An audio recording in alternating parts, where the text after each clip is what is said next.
Dumating ang unos at pagsubok sa aming buhay. Pilit kaming pinaglalayo ng tadhana.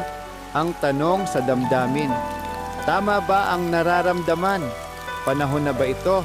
Ngunit sa halip na lumayo, mas lumapit kami sa Ama at sa Kanya ay idinulog ang aming mga panalangin.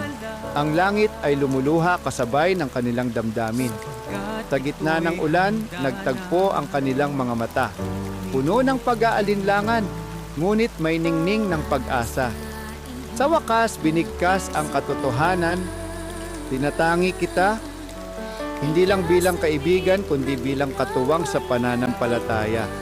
Hindi ito isang kwentong puro kilig lang. Ito'y kwento ng dalawang pusong pinatibay ng Diyos. Sa bawat gawain, sa bawat panalangin, magkasamang lumalago, magkasamang tumatangi. At habang ang hinaharap ay hindi patiyak, ang aming tiwala ay buo sa Kanya na nagbuklod sa amin. Ito ang aming kwento. Kwento ng pag-ibig na umusbong sa pananampalataya. Kwento ng dalawang tinatangi na una sa lahat ay tinangi muna ng Diyos.